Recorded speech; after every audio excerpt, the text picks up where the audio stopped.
हुजूर बाबा सावन सिंह जी महाराज की जय। रूहानी डायरी भाग 2 अध्याय 20 दौरा परोर भोटा व रावलपिंडी। 6 मई 1946 को ख्याल था कि हुजूर जल्दी से जल्दी 6 बजे सुबह डेरे से नहर के रास्ते पठानकोट को रवाना होंगे, मगर जब रात के 7:30 बजे खेतों से भूसी संभाल कर वापस आए तो फरमाया कि सूरज 5:45 बजे निकलता है, मैं 5 बजे सुबह ही रवाना हो जाऊंगा। चुनांचे मैं सुबह 3 बजे अपना मुंह हाथ धो बिस्तरा बांध 4 बजे तैयार हो बैठा। हुजूर 5 बजे नीचे उतरे और कार में सवार होकर ब्यास, रैया व डाला घुमान के रास्ते पटरी नहर पर होकर संगतों को दर्शन देते हुए पठानकोट 8:30 बजे पहुंच गए। वहां पर कुछ और सत्संगी इकट्ठे हो गए थे। उनको वापसी पर वक्त देने का विश्वास दिलवाया और चल निकले। रास्ते में नूरपुर से आगे 12 मील पर कोटला, कोटला से 10 मील आगे शाहपुर का थाना आया। शाहपुर से हवा में सुहावनी ठंडक पैदा हो गई। शाहपुर से कांगड़ा वैली का नज़ारा आने लगा। पहाड़ दूर हट गए। दरमियान में बड़ा चौड़ा मैदान और मैदान में पानी की छोटी छोटी नदियाँ, कहीं कहीं बड़े खड्डे थे, उन पर पुल थे। इस वादी में पानी बहुत और मई के महीने में, जबकि अभी बरसात शुरू नहीं हुई, आसपास हरियाली का नज़ारा है। शाहपुर से धर्मशाला 14 मील है। धर्मशाला जाते हुए बाएं हाथ को सड़क जाती है। गुग्गल के पड़ाव से 2-3 मील इधर धर्मशाला को सड़क गई है। गुग्गल से कांगड़ा 2 मील होगा, वहाँ से पक्की सड़क कांगड़ा को गई है। गुग्गल में पेट्रोल का पंप और पहाड़ी चीज़ों की 2-3 दुकानें और दाएं बाएं सोडा वाटर वालों की दुकानें देखी। यहाँ भी मोटर कार में हवा ठंडी ठंडी बहुत अच्छी लगती रही। गूगल से 2 मील आगे जाकर ठाकुर दयाल सिंह नायब तहसीलदार को मिलने के लिए हुजूर कार से उतरकर वृक्ष के नीचे इंतज़ार करने लगे। सत्संगी जमा हो गए। यहाँ भी एक सत्संगी का मकान है। कुर्सियों पर बैठ गए। नायब तहसीलदार साहिब आ गए। बातें होती रही। अभी तक कोठी परोर का झगड़ा समाप्त नहीं हुआ, ना ही दाखिल खारिज हुआ है। कागजात में गड़बड़ है। वहाँ कांगड़ा के तहसीलदार सरदार साहिब भी तशरीफ़ लाए, जो कि किसी वक्त लुधियाना में तहसीलदार रहे थे। वहाँ से चलकर नगरोटा होते हुए परोर दोपहर के 11:30 बजे आ पहुँचे। सफ़र मालूम नहीं हुआ क्योंकि मौसम सुहावना था। परोर में कुछ संगत थी, मगर ऐसी भीड़ भाड़ ना थी। खाना साथ लाए थे। सबने खाना खाया और 1 बजे के करीब मुझे तो ऐसी नींद आई कि 4:30 बजे तक आँख न खुली, क्योंकि खिड़की में से ठंडी हवा आ रही थी और जिस्म मैदानों की गर्मी से झुलसा हुआ था। जब आँख खुली तो नीचे सत्संग के लिए लोग जमा थे। दरबारी लाल शब्द गा रहा था और हुजूर तख्त पर विराजमान थे। जल्दी जल्दी हाथ मुंह धोकर सत्संग में हाजिर हुआ। वहाँ स्वामी जी की बाणी में से यह तन दुर्लभ तुमने पाया, कोटि जन्म भटका जब खाया लिया गया। 6 बजे सत्संग समाप्त हुआ। इसके बाद सैर को गए। परोर में जो पक्की सड़क पालमपुर को जाती है, उसके दोनों ओर हरड़ के वृक्ष हैं और ये वृक्ष आसपास की पहाड़ियों पर भी बहुत हैं। हरड़ का वृक्ष बड़े फैलाव में होता है। 1 या 2 तनों में से चारों तरफ हरे पत्तों से भरी हुई टहनियाँ बहुत खूबसूरत मालूम होती हैं। परोर की आबादी पूर्व की ओर पास ही है। कमरे की खिड़कियों से टीन की छतें दिखाई देती हैं। घृत लोग, जिनको जिला होशियारपुर में चाहंग या बाहती कहते हैं, इसमें मालिक हैं। खत्री, ब्राह्मण, राजपूत, कुछ मुसलमान भी रहते हैं। खत्री खुशहाल बताए जाते हैं। आजकल चौबारे की खिड़कियों में से जो हवा आती है वह ठंडक देती है। लू का नाम नहीं, मगर धूप सहन नहीं होती। यहाँ सब्जी, फल आदि सब नगरोटा से, जो 7 मील पर है, आते हैं, क्योंकि पहाड़ी लोग मूर्ति पूजा, तीर्थ, व्रत आदि कर्मकांड में मैदानी लोगों के मुकाबले में ज़्यादा विश्वास रखते हैं। इसलिए कबीर साहिब का शब्द मूर्ति पूजा के विषय पर लिया गया। पाहन कैरी पुत्री करी पूजे करतार, वाही भरोसे मत रहो बूढ़ो कालीधार। इसके बाद घट रामायण में से लोमश ऋषि का संवाद लिया गया। फिर श्री गुरु ग्रंथ साहिब में से पाठ पढ़ियो और वेद विचारियो, जो कि कर्म कांड का खंडन करता है, लिया गया। हुजूर ने फरमाया कि मेरा जन्म कांगड़ा के ज़िले में होना था, मगर क्योंकि सब रिश्तेदार जिनसे लेना देना भुगतना था लुधियाना के ज़िले में थे, इसलिए वहाँ जन्म हुआ। श्री गुरु ग्रंथ साहिब में से 8 मई की सुबह व शाम के शब्द लिए गए। काया कामण अत सुवालियो पीर वसई जिस नाले। 9 मई की सुबह को स्वामी जी की वाणी में से सतगुरु का नाम पुकारो, सतगुरु को हीरे धारो लिया गया।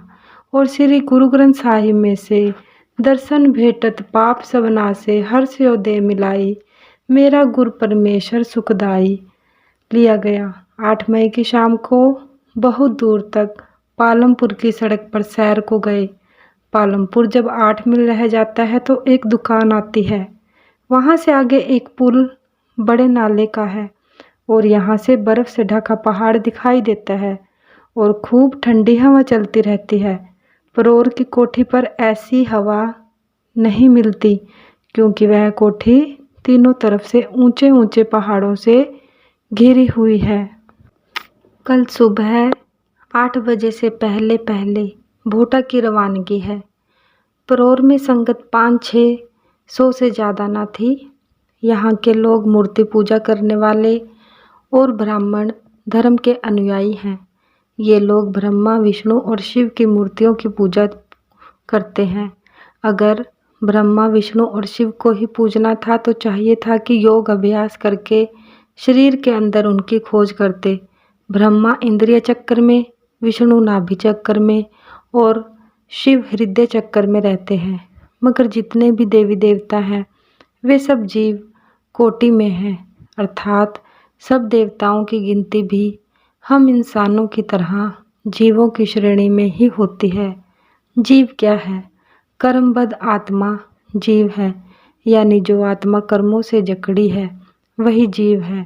जो आत्मा पार ब्रह्म में जाकर अमृतसर या हौजे कौसर में स्नान करती है वह कर्मों के जाल से निकलकर आत्मा कोटि में गिनी जाती है।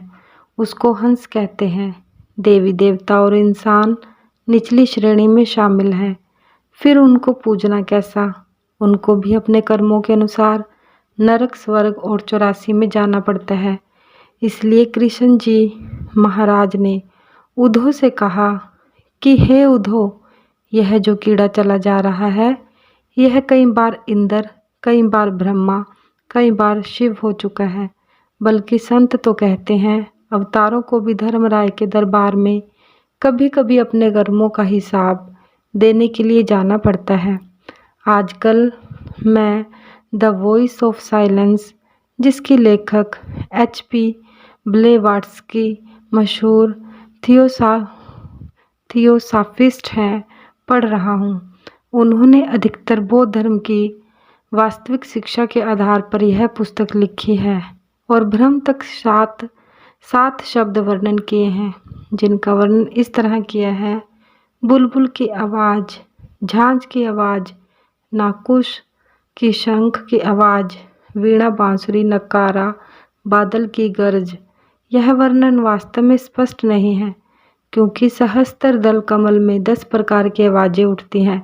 उनको गड़बड़ करके वर्णन कर दिया गया है। संत अधिक सरल ढंग से वर्णन करते हैं। इस किताब का बहुत सारा भाग साधारण लोगों की समझ से बाहर है और पारिभाषिक शब्दों से भरा हुआ है जिनका समझना कठिन है। बहुत थोड़े व्यक्ति इस पुस्तक को समझकर इससे लाभ प्राप्त कर सकते हैं। प्रोर में 200 स्त्री पुरुषों को नाम दिया गया। 9 मई की शाम को 2 मील इधर दरंग गांव में लाला करतार चंद की कोठी देखने गए। उनका अपना चाय का बाग है। यह छोटी सी कोठी हवादार है। उन्होंने बताया, यहाँ की चाय घटिया प्रकार की होती है जो कि सरहदी क्षेत्र में बिकती है। जब हुजूर विदा होने को थे तो वहाँ के बाबू लोगों ने हुजूर से प्रार्थना की कि हमको कोई उपदेश दीजिए। इसलिए हुजूर ने फरमाया कि इंसान श्रेष्ठतम जीव अशरफुल मखलूकात है। सब इंसानों की बनावट एक जैसी है, इसलिए इनका बनाने वाला भी एक ही है। परमात्मा इंसान के अंदर है, उसको मिलने का रास्ता भी एक ही है जो कि इंसान के अंदर है। चाहिए कि किसी कमाई वाले महात्मा से अंदर जाने का रास्ता लेकर अंदर जाओ ताकि जन्म मरण के दुखों से बच जाओ। 10 मई की सुबह को 7:30 बजे चलकर परोर से 10 मील परे पालमपुर और पालमपुर से 9 मील पर बैजनाथ पहुँचे। पालमपुर में अब काफ़ी आबादी मालूम होती है। चाय के बाग जोगिंदर नगर तक चले जाते हैं। यह सब जगह ठंडी और बागों में पानी भी बहुत है।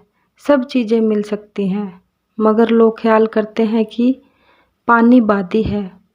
बैजनाथ से 4-5 मील परे मंडी का इलाका शुरू हो जाता है।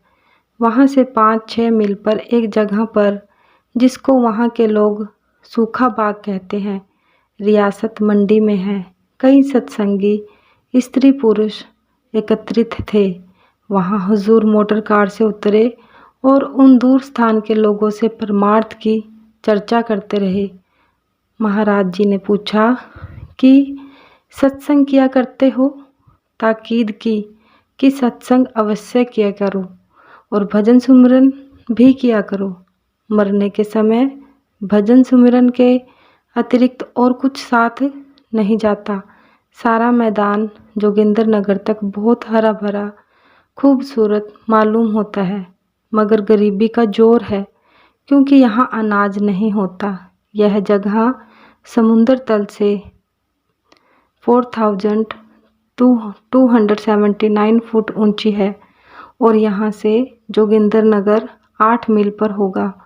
यहाँ से चलकर जोगिंदर नगर पहुँचे तो पुलिस वालों ने रोक लिया, क्योंकि मंडी के राजा साहिब के टिक्का साहिब की शादी के लिए बारात शिमला की ओर जाने वाली थी। उनकी मोटर कारों और लारियों को रास्ता देने के लिए सब गाड़ियाँ आदि का आना जाना बंद कर दिया गया था। हुक्म हाकम मर्गे मुफाजात, हाकिम का हुक्म और मोट टाले नहीं टलते। स्थान स्थान पर स्वागत की सब्ज़ मेहराबे दरवाजे बनी हुई दिखाई दी और लोग एकत्रित थे। हम सड़क के एक और विश्राम गृह में, जो कि सड़क के पास ही है, ठहर गए।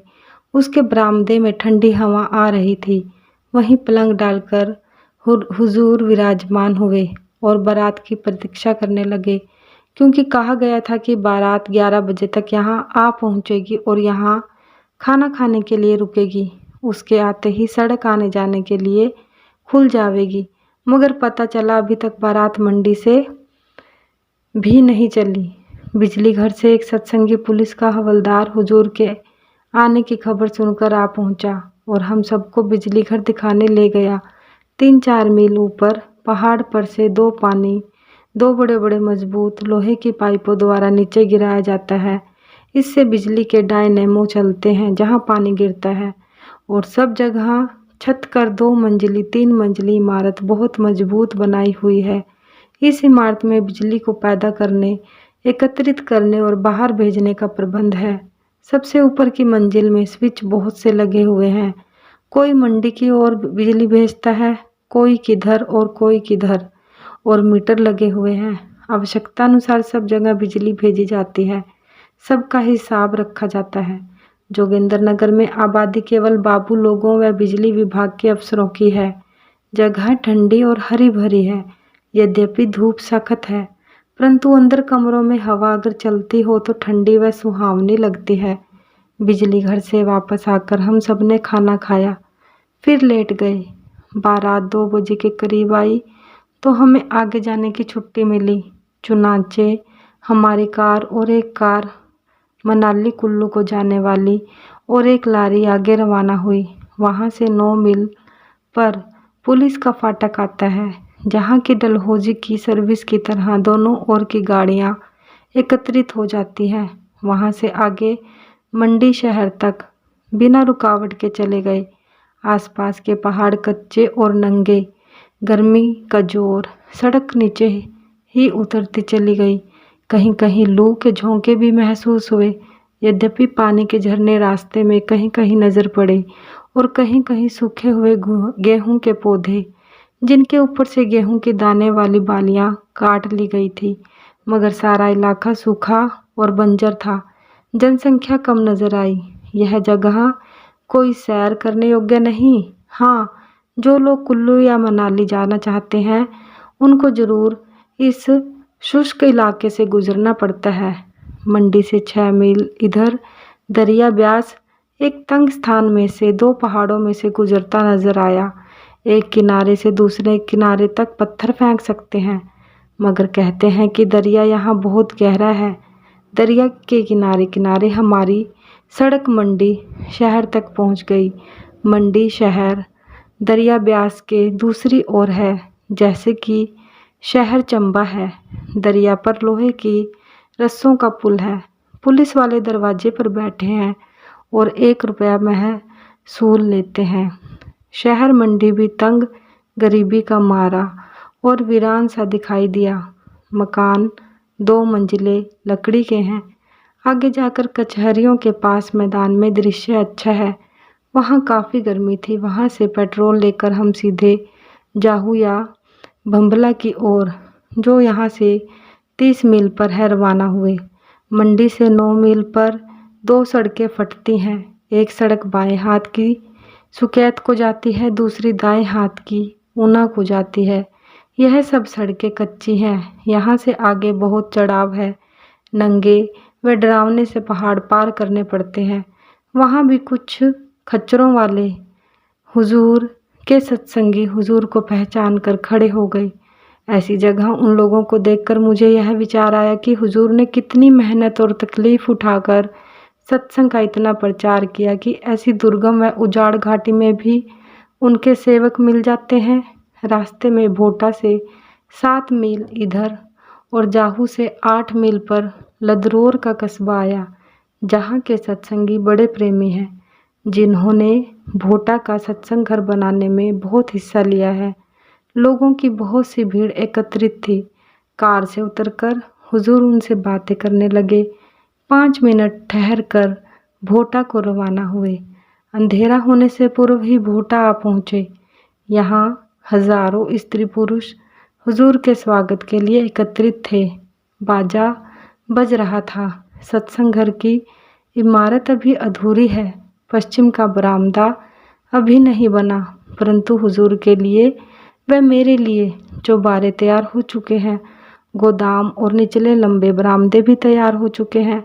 उस समय संगत को 10 मिनट दर्शन देकर हुजूर अपने कमरे में आ गए। यहाँ रात को सुहावनी ठंडक होती है, मगर दोपहर को अगर हवा बंद हो जावे तो बहुत गर्मी लगती है। हवा आम तौर पर चलती रहती है, परंतु दिन को धूप भी खूब तेज लगती है। पानी सेहत के लिए अच्छा है और ठंडा है। मेरे चौबारे के सामने पश्चिम के दरवाजे में से हमीरपुर को जाने वाली पक्की सड़क के पास ही बावड़ी नज़र आती है, जहाँ से लोग लंगर के लिए पानी लाते हैं।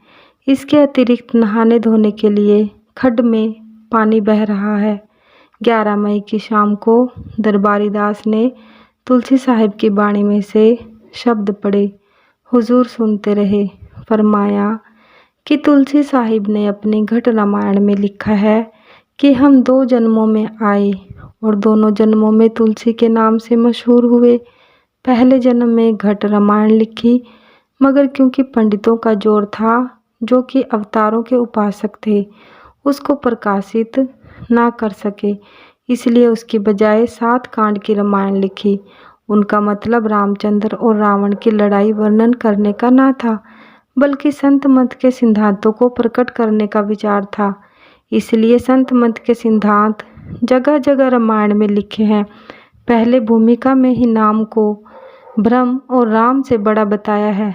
तुलसी साहिब ने कहा है कि पंडित लोग समझते थे कि मैं राम और अवतारों की भक्ति गाता हूँ, मेरा मतलब नाम की महिमा करना था। आम लोग समझते हैं कि राम से मुराद राम नाम से है, अर्थात राम राम का जाप करने से है। तुलसीदास जी का मतलब धुनात्मक शब्द से है, जो कि घट घट में गूंज रहा है और भव सागर से पार कराने वाला है। भूमिका में फरमाते हैं, ब्रह्म राम ते नाम बड़ बरदायक बरदान, रामचरित सतकोटि मह लिए महेश जिय जानी। फिर राम का मुकाबला नाम से करके आखिर में कहते हैं, कहूँ कहाँ लग नाम बढ़ाई, राम न सके नाम गुन गाई। अगर राम से अभिप्राय राम नाम होता तो राम राम का शब्द राम से कैसे बड़ा होता। फिर एक जगह फरमाया है, श्री गुरुपद नख मणि गण ज्योति, सुमिरत दिव्य दृष्टि ही होती। यानी अंतर में सतगुरु के चरणों के नाखूनों की रोशनी अनेक हीरे लालों से ज़्यादा रोशन है, जिसको देखकर अंदर की आंखें खुल जाती हैं। उसके बाद तुलसीदास जी के दोहे लिए गए, सूरत सैल आसमान की, लख पावे कोई संत, तुलसी जग जाने नहीं, अति उतंग पिया पंथ। तुलसी या संसार में 5 रतन है सार, साध संगत सतगुरु शरण, दया दीन उपकार। फरमाया कि दुनिया के लोगों में सच्ची दीनता नहीं है, वह भी संतों में ही है, जो कि धूर्धाम पहुंचकर भी अपने ना आप को दीन और छोटा ख्याल करते हैं। कहो नानक हम नीच कर्मा, शरण परे के राखो शर्मा। यह हर एक आदमी अपने अपने दिल में नज़र मार कर देख सकता है कि हम बावजूद बुरे काम करने में नम्रता नहीं रखते। हर एक अपने आप को दूसरे से बड़ा और अपनी अकल को दूसरे से ऊंचा ख्याल करता है। परोपकार असली और स्थिर परोपकार भी संत ही करते हैं, जो कि कर्मों में जकड़े हुए इंसानों को साफ करके सतलोक में ले जाते हैं, जहाँ पर उनको स्थायी आनंद और सुख मिलता है। बाकी सब उपकार जैसे देश उपकार, विद्या उपकार आदि इससे नीचे है, और वे उपकार हैं विनाशवान। ये ऐसे ही उपकार हैं जैसे जेल के कैदियों को अच्छे कपड़े, अच्छे कमरे, अच्छी खुराक देना। संत तो जेल खाने का दरवाज़ा खोल कर कहते हैं, जाओ तुम आज़ाद हो। बाकी सब परोपकारी उन लोगों की तरह हैं जो कैदियों को जेल खाने में आराम देते हैं, मगर कैद से आज़ाद नहीं करते। 13 मई के दिन हुजूर को बहुत काम रहा। पहले सुबह 6 बजे एक जोड़े का आनंद कारज करवाया। उसके बाद 6-7 स्त्री पुरुषों को नाम दिया गया। पहले पुरुषों को, फिर स्त्रियों को, जिसमें एक बच गया। इसके बाद 5 बजे सत्संग शुरू हुआ। कर नैनो दीदार महल में प्यारा है, कबीर साहिब की शब्दावली में से लिया गया, ताकि नए नाम लेने वालों को शरीर और रचना की एकता का ज्ञान हो और इस मनुष्य शरीर के अंदर जो जो भेद कुल मालिक ने रखे हैं उनका पता लगे। इसके बाद थोड़ी दूर खड्ड में से पत्थरों को ढोने की सेवा शुरू हो गई, जो अंधेरा होने तक चलती रही। सारा दिन हुजूर ने खाना नहीं खाया, सिर्फ दूध या पानी पर गुजारा किया। रात को खाना खाया। 14 मई को जेठ महीने की संक्रांति पर गुरु अर्जन साहिब का 12 माह पड़ा गया। हाजिरी ज़्यादा न थी, क्योंकि पहाड़ी जमींदार लोग नाम लेने के बाद अपने अपने घरों को चले गए, ताकि अपने बाकी रिश्तेदारों को जाकर सत्संग में भेजे और खुद अपने अपने ढोरों और घरों की देखभाल करें। आज किसी ने पूछा कि मुझे भजन में नींद बहुत आती है। उसको जवाब दिया गया कि शौक और प्रेम हो तो नींद काबू नहीं पा सकती।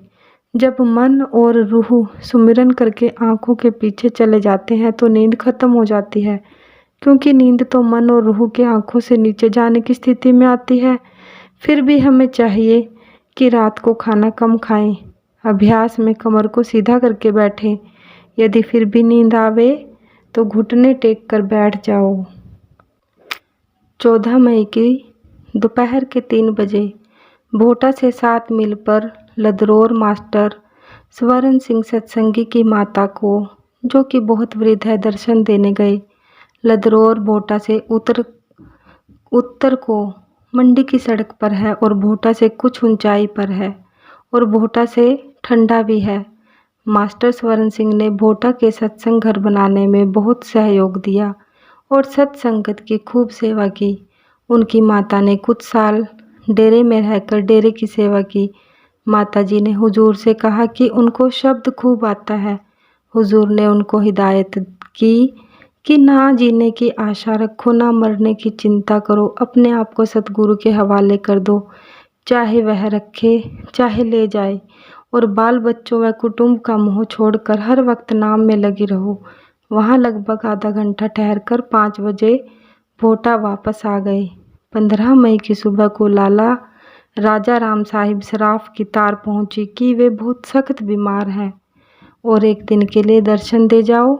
इस पर हुजूर ने कालू की बड़ का प्रोग्राम स्थगित कर दिया। अब कल सुबह को यहाँ से चलकर हमीरपुर नादौन के रास्ते कांगड़ा होते हुए परोर जाएंगे और परोर से कांगड़ा सुबह का सत्संग देकर सीधे अमृतसर जाएंगे। अमृतसर रात रहकर सुबह ही कार में रावलपिंडी तशरीफ़ ले जाएंगे। फिर दोपहर तक 200 स्त्री पुरुषों को नाम दिया गया। कुल संख्या नाम लेने वालों की 800 से ज़्यादा होगी। इस इलाके के लोग गरीब, सीधे साधे और प्रेमी हैं। शाम के सत्संग में स्वामी जी की वाणी में से धुन सुनकर मन समझाई, वह धन्य धन्य धन धन्य प्यारे, क्या कहूँ महिमा शब्द की लिए गए। उसके बाद मालूम हुआ कि नादौन के रास्ते में दरिया के किनारे दलदल बहुत है, वहाँ से कार नहीं गुजर सकेगी, इसलिए दूसरा रास्ता मंडी का ही पसंद किया गया। चुनाचे 15 मई की सुबह को 5 बजे चलकर लदरौर से होते हुए 15 मील पर जाहू आए, जो कि तहसील हमीरपुर में है। उसके 2 मील परे से बम्बला से रियासत मंडी का इलाका शुरू हो जाता है। होशियारपुर से लारियां जाहू तक जाती हैं। जाहू से मंडी की लारियां चलती हैं। रियासत मंडी के शुरू में सड़क पर सिग्नल लगा है, वहाँ 5 रुपया महसूल लगता है और 9 बजे सर्विस चलती है, परंतु हमें 7:45 बजे ही जाने दिया। आगे बहुत ऊंचे ऊंचे पहाड़ और सड़क तंग, कच्ची और ख़तरनाक है। चढ़ाई सख्त है। कल रात यहाँ बारिश हुई और जैसे जैसे मंडी नज़दीक आती गई बारिश का जोर दिखाई दिया। सुबह बारिश ना थी, खेतों में पानी था, नाले जोर से चल रहे थे। इन्हीं पहाड़ियों में रवालसर है, जहाँ की नामधारी लोग पिछली लड़ाई के दिनों में पनाह लेने आए थे। यह जगह पार करनी बड़ी मुश्किल मालूम होती है। पहले हमारा ख्याल रवालसर देखने का था और कहा गया था कि एक लारी हर रोज़ रवालसर को जाती है, मगर सड़क की हालत को देखकर ना जाना ही मुनासिब समझा। यह सारा सफ़र खूब सुहावनी ठंडक में कटा। मंडी में कहते हैं कि कल रात बड़े जोर की बारिश हुई। जब हम मंडी शहर से गुजरकर दरियाए ब्यास को पार करके सड़क के फाटक पर पहुँचे तो संतरी ने कहा कि मेरे अफसर का हुक्म है कि 8 बजे की स्पेशल सर्विस में कोई गाड़ी ना गुजरे, इसलिए हुजूर को वहीं छोड़कर मैं कार लेकर सुपरिटेंडेंट पुलिस की कोठी पर गया। बड़े सभ्य अफसर हैं। फरमाने लगे कि मुझे तो इस रोक टोक का कुछ पता नहीं। वहाँ से थाने आए। थानेदार से पूछा कि फाटक क्यों बंद है। उसने भी यही कहा कि उसे कुछ पता नहीं। मानो हेड कांस्टेबल ने अपने ही जिम्मेदारी पर यह फाटक बंद करवाया था, इसलिए उन्होंने हमें लिखित हुक्म फाटक संतरी के नाम दिया और हम फाटक को खुलवाकर आगे चल पड़े। मालूम हुआ कि मंडी की रियासत पहले तो 6 लाख की थी, अब 26 लाख के करीब आमदनी है, क्योंकि जंगलों में से लकड़ी कटवाकर दरबार खुद बेचता है। और यहाँ काले नमक की भी 2 खाने हैं। एक खान तो मंडी से जोगिंद्रनगर की सड़क के ऊपर ही है, जहाँ से काला नमक खच्चरों पर मंडी की रियासत में जाता है और बाहर भी जाता होगा। इस सारी सड़क पर जो मंडी से कुल्लू या ऊना को जाती है, खच्चर टीन के खाली पीपे ले जाते हुए और जगह जगह बड़ी बड़ी दुकानें देखने में आती हैं। टीन के पीपे टूटी फूटी हालत में हर जगह नजर आते हैं। उनमें गंदा बरोजा बाहर भी जाता है। मंडी से 4 मील जोगिंद्रनगर है। हम 12 बजे से पहले पहुंच गए। उस वक्त जोगिंद्रनगर से मंडी को सर्विस जा रही थी। वहां से पालमपुर 1-2 मिनट सत्संगियों को मिलकर पपरोला में संगत को दर्शन देकर हुजूर 1:30 बजे परोर आ पहुँचे। जरा आराम पाकर खाना खाकर ऐसे सोए कि 5 बजे ही जागे। आसमान बादलों से घिरा हुआ था और मौसम ठंडा था। 17 मई की सुबह 7 बजे चलकर 15-16 मील पर कांगड़ा पहुँचे। वहाँ क्लब के बाहर मैदान में सत्संग का इंतजाम किया हुआ था। संगत ज़्यादा ना थी। शहर के अफसर व अहलकार सिवाय तहसीलदार साहिब व सब जज साहिब के सब हाजिर थे। आसपास के सत्संगी स्त्री पुरुष भी थे। लगभग 1000 से ज़्यादा लोग जमा हो गए। हुजूर ने श्री गुरु ग्रंथ साहिब में से 2 शब्द लिए, जिनसे जाहिर हुआ कि सब कुछ इंसान के अंदर ही मौजूद है और परमात्मा के मिलने का रास्ता भी इंसानी जिस्म में ही है। देवी देवता इंसान से नीचे है। उसके बाद दिल का हुजरा साफ कर आने के लिए पड़ा गया है। 10 बजे वहाँ से चलकर सीधे अमृतसर आ पहुँचे, जो कि वहाँ से 120 मील का फासला है। वहाँ आए तो तरन तारन से कार और एक आदमी हुजूर को बुलाने के लिए मौजूद थे। आज बाबा बग्गा सिंह का जन्मदिन है, संगत जमा है, आकर दर्शन दे और सत्संग करे। मैं स्वयं तो इसके विरुद्ध था, क्योंकि हुजूर इतना लंबा सफ़र करके सर्दी से गर्मी में आए थे, मगर हुजूर ने स्वीकार कर लिया। 4:15 बजे डेरे की हरी कार में तरन तारन रवाना हो गई। गर्मी काफ़ी थी, वहाँ बहुत सी संगत थी। श्री गुरु ग्रंथ साहिब में से जह देखा तह दीन दयाला लिया गया। यह इलाका सब जाट सिखों का है और संगत में ज़्यादा संख्या उन्हीं लोगों की थी।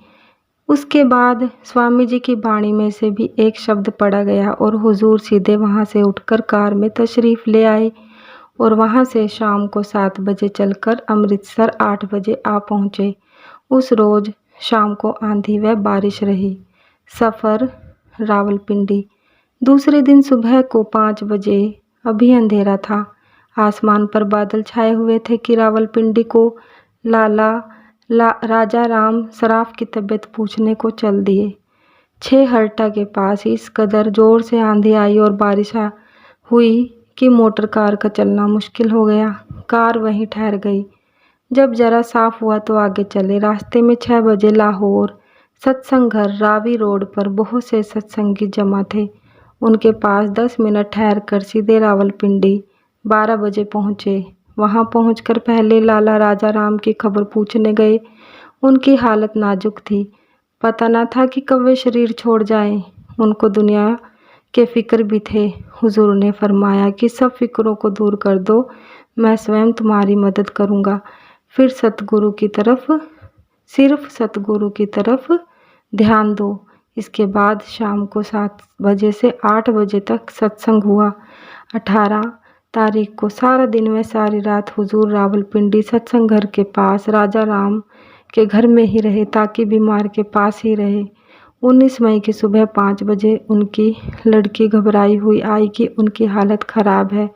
हुजूर ने तसल्ली दी। 7 बजे स्वयं गए और उसने पूछा कि क्या शब्द आता है। उन्होंने जवाब दिया कि बड़ी दूर से आ रहा है। उनकी हालत उस वक्त यह थी कि उनको सांस मुश्किल से आ रहा था और पसीने छूट रहे थे। हुजूर ने फरमाया कि अंदर सतगुरु से पूछो कि उनका क्या हुक्म है। राजा राम चुप रहे। हुजूर ने उनको, उनकी धर्मपत्नी व लड़की को कहा कि दुनिया के सब ख्याल छोड़कर अपने आप को सतगुरु के हवाले कर दो और सतगुरु के ध्यान और शब्द में सूरत लगाओ। यह कहकर हुजूर वापस अपनी जगह पर तशरीफ़ लाए और लाला राजा राम के साहिबजादों व दूसरे लोगों को 11 बजे तक वक्त देते रहे। 11 बजे हुजूर मेहता रामनाथ फोटोग्राफर के मकान पर तशरीफ़ ले गए। वहाँ जाकर ठहरे। 12 बजे खाना खाया। बाद में खबर आई कि लाला राजा राम 12 बजे के कुछ देर बाद 19 मई को चोला छोड़ गए। हुजूर को मालूम था, इसलिए स्वयं वहाँ से हटकर मेहता साहिब के मकान पर आ गए थे, ताकि अंत समय अगर वह बाहर गुरु के दर्शन के लिए जिद करे तो रूह बाहर आ जावेगी। 4 बजे तक वहीं आराम किया। फिर 5 बजे के करीब वहाँ से सत्संग घर में तशरीफ़ लाई। इसी बीच में लाला राजा राम के संबंधियों ने उनके जिस्म को नहला धुलाकर लपेट कर अर्थी पर सत्संग हाल रावलपिंडी में रख दिया था। सिर्फ चेहरा नंगा था, बाकी जिस्म कपड़ों और फूलों के हारों से ढका हुआ था। सत्संग हाल में बहुत से स्त्री पुरुष जमा थे और शब्द कीर्तन हो रहा था। मैंने स्वर्गीय का चेहरा दूसरी मंजिल की गैलरी से देखा तो साफ तौर पर सुर्खी झलक रही थी। ऐसा रंग स्वर्गीय के चेहरे का उनकी जिंदगी में कभी ना हुआ होगा। और बीमारी में तो चेहरे का रंग फीका पड़ गया था और चेहरे में झुर्रियाँ पहले से ही थी, लेकिन अब खुशनुमा मालूम पड़ता था। इसके बाद स्वर्गीय को शमशान की तरफ लेकर रवाना हुए। हुजूर मकान के बाहर बाजार तक थोड़ी दूर साथ तशरीफ़ ले गए, मगर क्योंकि धूप तेज़ थी और फासला 1.5 मील के करीब था, इसलिए चंद मिनट ठहर कर अपनी कार में शहर के बाहरी मरी रोड पर होकर शमशान भूमि में अर्थी से पहले ही पहुंच गए। शमशान में ऊंचे ऊंचे पक्के चबूतरे लोगों के बैठने के लिए बने हुए हैं और शब्द कीर्तन के लिए 5 रागी मौजूद थे। स्वर्गीय के संबंधी तो लाश के दाह संस्कार का इंतजाम करने लगे और बाकी सब लोग चबूतरे पर बैठकर शब्द कीर्तन सुनने लगे। हुजूर दाह से पहले 1 मिनट के लिए लाश को देखने गए और वहाँ यह वचन फरमाया कि यह तो कपड़ा है, जैसे पुराना कपड़ा उतार कर फेंक देते हैं और उसकी कोई परवाह नहीं करता, ऐसे ही लाला राजा राम की आत्मा यह कपड़ा फेंक कर चली गई। उसका कोई संबंध इस दुनिया से या दुनिया के रिश्तेदारों से नहीं रहा। बेशक दुनिया के रिश्तेदार अपने अपने स्वार्थ के मारे उनको रोते हैं, मगर वे इस दुनिया और इसके संबंधों से परे चले गए हैं और सुख में हैं। इसके बाद हुजूर चबूतरे पर आए और वहाँ शब्द कीर्तन होता रहा। यह रागी पार्टी मेरे ख्याल में जितनी रागियों की पार्टियों मैंने देखी हैं सबसे बढ़कर है। सारे रागी अच्छे स्वर और आकर्षक ढंग से गाते हैं। पहले तो बाबा फरीद साहिब का शब्द कंधी वहन न ढाही तऊ भी लेखा देवना में से तऊ भी लेखा देवना की टेक लेकर बहुत से शब्द धर्मराय और लेखा देने के इसी विषय पर श्री गुरु ग्रंथ साहिब में से गाई। उसके बाद जगत में झूठी देखी प्रीति गाया और उसके भाई गुरुदास की वारों में से चंद चकोर प्रीत है, ना एतबार प्रीत है, पीर मुरीदा पिरहड़ी इत्यादि लिए गए। सब लोगों पर बहुत प्रभाव हुआ और हुजूर ने 10 रुपये भेंट किए। बाकी लोगों ने भी उनको भेंट दी। वहाँ से कार पर सत्संग घर में आए और अपने कमरे में बुलाकर स्वर्गीय पत्नी व लड़कों को तसल्ली व ढारस दी और उपदेश दिया कि स्वर्गीय की इज्जत का ख्याल करके आपस के झगड़े कोई हो तो आपस में ही निपट लिया करें, बाहर बू तक ना निकले, रात भर वहीं रहे। दूसरे दिन सुबह ही 5 बजे वहाँ से लाहौर की तरफ रवाना हुए। रास्ते में जहलम व गुजरांवाला की संगत को सत्संग देते हुए 12 बजे लाहौर रावी रोड पर पहुँच गए। लोगों को मालूम था, इसलिए बहुत से लोग मौजूद थे। शाम को 5 बजे सत्संग शुरू हुआ। लोगों की बड़ी भीड़ थी। जब ख़त्म हुआ तो सारा सत्संग का मैदान मर्दों और औरतों से भरा मालूम होता था। छत पर चढ़कर नीचे देखा तो बड़ी भारी भीड़ दिखाई देती थी। दूसरे दिन सुबह के 7 बजे फिर सत्संग शुरू हुआ। बहुत से मुसलमान साहिबान उन दोनों सत्संगों में मौजूद थे। हुजूर ने शम्स तबरेज़ व मौलाना रूम के उदाहरण देकर साबित किया कि जो तालीम श्री गुरु ग्रंथ साहिब की है वही इन महात्माओं की है। इससे पहले रोज़ शाम के 4 बजे माल रोड पर जो ट्रक डेरे के लिए खरीदा है और जिसकी मरम्मत हो रही है उसका निरीक्षण करने पंडित लक्ष्मीचंद धर्मानी के साथ चले गए। ट्रक को पसंद किया, सिर्फ नए टायरों की ज़रूरत है। 21 मई की शाम को 2:30 बजे लाहौर से चलकर अमृतसर आ गए। वहाँ शाम का सत्संग 6 बजे हुआ। फिर दूसरे दिन 22 मई की सुबह को 7:30 बजे स्वामी जी की वाणी में से आषाढ़ का महीना पड़ा गया, जिसमें लोगों के इस नाशवान शरीर के संबंधों में फंसकर दुख सुख सहन करने और मरने पर नरकों के दुखों को सहन के का जिक्र करते हैं। इन सब कष्टों से छुटकारे का इलाज धुनात्मक नाम यानी अनहद शब्द बताया गया है। आषाढ़ से तात्पर्य है आशा आड़। हर एक इंसान इस दुनिया में आशा की आड़ लेकर पैदा होता है, यानी जो आशाएं व तृष्णाएं पिछले जन्म में बाकी रह गई थी उनको इस जन्म के कर्मों के द्वारा पूरा करने के लिए, अर्थात यह आशा ही है जो कि इंसान को बार बार इस संसार के दुखों में लाती है। इसलिए कहा है आशा मार भवानी। कबीर साहिब ने भी कहा है माया मरी न मन मरा, मर मर गए शरीर, आशा तृष्णा ना मरी, कह गए दास कबीर। सो जब तक अभ्यास करके मन और रूह अंदर ना जावे, आशा तृष्णा मरना मुश्किल है। लाहौर से 21 मई को चलकर रात अमृतसर रहे। शाम को और सुबह को सत्संग हुआ। वहाँ से शाम के 5 बजे चलकर डेरे आ गए। सच्चे पातशाह तेरा ही आसरा, सतगुरु महाराज तेरा ही आसरा, सतगुरु महाराज तेरा ही आसरा। जय गुरुदेव, जय गुरुदेव।